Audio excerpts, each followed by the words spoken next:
अर्थोकेराटोलोजी भनेको चाहिँ हामीले जुन चस्मा लगाएर मानिसहरू लामो समयदेखि बाध्यतावश चस्मा लगाएर हिँड्नुपर्ने हुन्छ, त्यो चस्मा लाउने मानिसहरूलाई होइन बिना चस्मा बनाउनको लागि प्रयोग गरिने एउटा प्रविधि हो, जसमा चाहिँ हामीले एउटा कडा खालको कन्ट्याक्ट लेन्सको प्रयोग रातभरि गरिन्छ र दिनभरि त्यो कन्ट्याक्ट लेन्स निकालिन्छ र तर उसले निकालेको अवस्थामा पनि आँखा चाहिँ उसले नर्मल मान्छे जस्तै देख्न सक्ने प्रविधिलाई नै हामी अर्थोकेराटोलोजी भनिन्छ। अर्थो के भनेको अघि मैले भनिहालेँ, एउटा यो चाहिँ कडा खालको कन्ट्याक्ट लेन्सको प्रयोग गरिन्छ। यो लगाएको खण्डमा यसले आँखाको जुन कालो भाग छ जसलाई हामी कर्निया भन्छौँ, त्यो कर्नियाको सतहलाई चाहिँ त्यो सतह अग्लो होचो हुँदाखेरि चाहिँ हामीले चस्मा लाउनु पर्ने बाध्यता हुन्छ। त्यसलाई चाहिँ यसले चाहिँ सतहलाई चाहिँ अलिकति फ्ल्याट गरेर त्यसको सेपहरू चेन्ज गरेर आँखालाई चाहिँ हाम्रो नर्मल देख्ने जस्तो बनाइन्छ।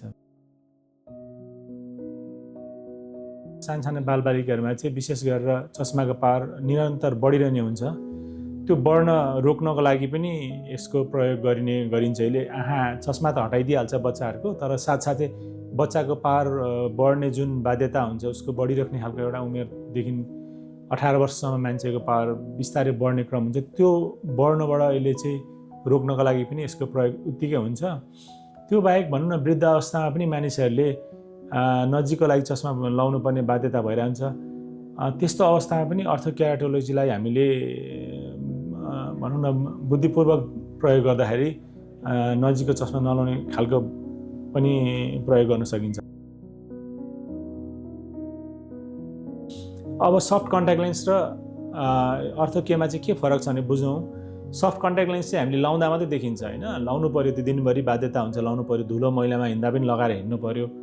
अब त्यो विशेष गरेर के हुन्छ भने कहिले कहिले त झरिदिन्छ, बच्चाको कन्ट्याक्ट लेन्स झऱ्यो भने आँखा देख्दैनन्, या त भनौँ न जसले प्रयोग गर्छ सफ्ट कन्ट्याक्ट लेन्स दिउँसो खालको त्यो लगायो भने त झरिदियो भने त देखिँदैन, आँखै देखिँदैन, त्यो धेरै मुस्किल हुन्छ। अनि त्यो मात्रै होइन, त्यो उनीहरू दिनभरि धुलो मैला एक्सपोज भएर जान्छ त्यो कन्ट्याक्ट लेन्स लगाएर, त्यसले गर्दा सङ्क्रमण हुने, आँखालाई खराब गर्न सक्ने सम्भावना सफ्ट कन्ट्याक्ट लेन्स जुन दिउँसो लगाइन्छ कन्ट्याक्ट लेन्स त्यसमा धेरै उच्च जोखिम हुन्छ भने यो जुन हामीले जुन कुरा गर्दैछौँ अहिले अर्थोकेराटोलोजीको कन्ट्याक्ट लेन्स त्यो चाहिँ रात्रिकालीनमा लगाइने हुनाले त्यो हामी धुलो मैलामा पनि एक्सपोज हुँदैनौँ, किन हामी लगाएर सुत्ने हो, आँखा बन्द गरेर सुत्ने हो। त्यस हुनाले त्यसले हाम्रो कुनै पनि प्रदूषणसँग यसको कुनै तुलना हुँदैन र कुनै यसको सरोकार पनि हुँदैन। प्रदूषणबाट आँखालाई बिगार्ला कि कन्ट्याक्ट लेन्सको मुनि गएर चाहिँ प्रदूषणको कणहरू चाहिँ जम्मा भएर आँखा बिगार्ला कि भन्ने यसमा खतरा पनि हुँदैन। त्यस हुनाले अब त्यो झरेर आँखा देख्दिन कि भन्ने डर जुन छ सफ्ट कन्ट्याक्ट लेन्स लाउँदाखेरि दिउँसो लाउने कन्ट्याक्ट लेन्समा, यो रात्रिकालीन लाउँदा त राति लाउने हो, बिहान उठ्ने बित्तिकै निकालेर राख्ने भएको हुनाले यो चाहिँ धेरै सरल हुन्छ, सहज हुन्छ। र सफ्ट कन्ट्याक्ट लेन्सहरूले चाहिँ जुन अघि हामी कुरा गर्दैछौँ मायोपिया कन्ट्रोल गर्दैन, तर जुन हाम्रो यो अर्थोकेराटोलोजी छ यसले चाहिँ मायोपिया कन्ट्रोल गर्नको लागि पनि धेरै हदसम्म सहयोग गर्ने गर्दछ। यो कन्ट्याक्ट लेन्स एक रात लगाएपछि प्राय धेरै मानिसहरूमा चाहिँ अब सुरुको अवस्थामा त छोटो समय काम गर्छ र जति धेरै लगाउँदै गयो हामीले यसको प्रयोग गर्दै जाँदाखेरि महिना दिन 1.5 महिनामा चाहिँ यसले पूर्ण रूपमा काम गर्न थालेको हुन्छ। त्यस्तो अवस्थामा चाहिँ यसले चाहिँ अनुसन्धानहरूले देखाएअनुसार 24 घण्टादेखि 72 घण्टासम्म पनि यसले प्रभावकारी काम गरेको देखिन्छ।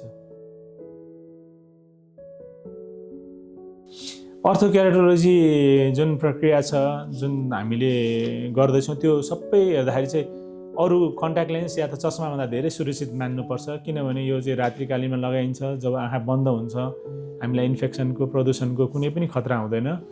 त्यो बाहेक यो झरेर हराएर मैले आँखा नदेखेर मलाई कुनै जोखिम हुन्छ कि, जस्तै अब क्रिकेट खेल्ने मान्छेले भनौँ क्रिकेट खेल्दाखेरि उसको कन्ट्याक्ट लेन्स झऱ्यो भने त उसले बल आएको स्पिड देख्दैन, उसको आँखामा चोट लाग्न सक्छ त्यो बलले, भनेको उसको जोखिम छ नि त। त्यस्तो हुन्छ कि भन्ने डर पनि हुँदैन यसमा। अब यो अर्थोकेराटोलोजी किन यसमा चाहिँ हामीले दिनभरि हिँड्दाखेरि त केही पनि लगाएको हुँदैनौँ, त्यो झर्ला भन्ने पनि भएन, नदेख्ला आँखा भन्ने पनि कुरो भएन। त्यसो हुनाले यो धेरै हदसम्म सुरक्षित नै छ। पर्सनल हाइजिन भन्छौँ नि, लाउने तरिका भयो होइन, त्यो आफ्नो साबुन पानीले हात धोएर लाउने, सफा गरेर लाउने। त्यो कन्ट्याक्ट लेन्सलाई पनि हामीले जुन स्टोरेज गरिन्छ त्यो स्टोर गर्दाखेरि पनि त्यो कन्ट्याक्ट लेन्सको जुन सोल्युसन हुन्छ त्यो सोल्युसनमा डुबाएर राख्ने, त्यो डुबाउँदाखेरि निकाल्दाखेरि पनि त्यसलाई एकदमै हामीले एसेप्टिक तरिकाले इन्फेक्सन नहोस् भन्ने हिसाबले गर्दाखेरि चाहिँ इन्फेक्सनको चान्सेसहरू एकदमै न्यून हुन्छ। अर्थोकेराटोलोजी अहिले पनि मानिसहरूलाई धेरैलाई थाहा छैन होइन। ग्रामीण भेगमा अझै पनि यसको बारेमा जनचेतनाको कमी छ। अब भनौँ सहरमा बस्ने मानिसहरूलाई चाहिँ अलिकति यसको बारेमा आजभोलि जानकारी पहिलाभन्दा अलिकति बढ्दो छ। मानिसहरूले आफै आएर चाहिँ अर्थोकेराटोलोजी तपाईँकोमा उपलब्ध छ कि छैन भनेर सोध्नुहुन्छ। त्यसो हुनाले हाम्रो ग्लोबल आँखा अस्पतालमा चाहिँ केराटोलोजी गर्नको लागि हामीसँग मेन पावरहरू पनि ट्रेन मेन पावरहरू छ।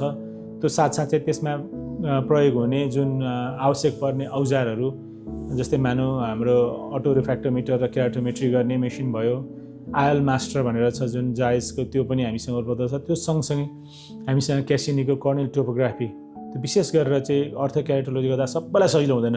कोही कसैको चाहिँ आँखा रियर खालको हुन्छ, उनीहरू दुर्लभ खालको आँखाहरू हुन्छ। त्यस्तो अवस्थामा त्यो मेसिन बिना चाहिँ त्यो अर्थोकेराटोलोजी फिटिङ सम्भव हुँदैन। त्यस्ता खालको उपकरणहरू पनि हामीले एकदम तयारीको साथ राखेका छौँ। र मलाई लाग्छ अब अहिले हामीले हाम्रो अस्पतालबाट धेरै मानिसहरूलाई चाहिँ अर्थोकेराटोलोजीको बारेमा जानकारी दिइरहेछौँ र आगामी दिनमा यसको बारेमा अझ धेरै मानिसमा जनचेतना बढ्नेछ भन्ने विश्वास लिएका छौँ। अभिभावकहरूलाई चाहिँ अघि भनिहालेँ, सानसानो बालबालिकाहरू भएको अभिभावकहरूले चाहिँ के ध्यान दिनुपर्छ भने मेरो बच्चाले चस्मा लगाएर भनौँ न अहिलेसम्म हाम्रो के थियो कन्सेप्ट भने कन्ट्याक्ट लेन्स लगाउँदाखेरि चाहिँ मेरो बच्चाको आँखा बिग्रिन्छ, हेट नलगा कन्ट्याक्ट लेन्स भनिहालिन्छ नि त हामी अभिभावकहरूले। त्यो खालको टेन्डेन्सी हुन्छ क्या, चस्मै लगा बाबु या त नानी चस्मै लगाऊ भन्ने खालको जुन खालको हाम्रो सोच छ, त्यो सोचलाई हामीले फरक तरिकाले हेऱ्यो भने जस्तै बालबालिकाको अघि मैले कुरा गरेँ उनीहरूको मनोविज्ञानको विकासको कुरा छ। साना बच्चाहरूले अब भोलि गएर म चाहिँ साथीहरूभन्दा कमजोर छु भन्ने खालको फिल गर्यो भने चाहिँ त्यो उसको चाहिँ जुन किसिमको प्रोग्रेस हुनुपर्ने हो त्यो प्रोग्रेस चाहिँ रोकिन सक्छ। त्यसो हुनाले त्यो अभिभावकहरूले पनि बालबालिकाको मनोविज्ञानलाई पनि ध्यानमा राखेर यदि बच्चाहरूले अर्थोकेराटोलोजी लेन्स लाउँछु भन्छ भने त्यति बेला चाहिँ हामीले निरुत्साहित गर्नु हुँदैन, उनीहरूलाई प्रोत्साहन गर्नुपर्छ ताकि उसले चाहिँ अरूभन्दा कम फिल भनौँ न आफ्नो क्लासमा या त समकक्षीभन्दा कम फिल कहिले पनि नगरोस्।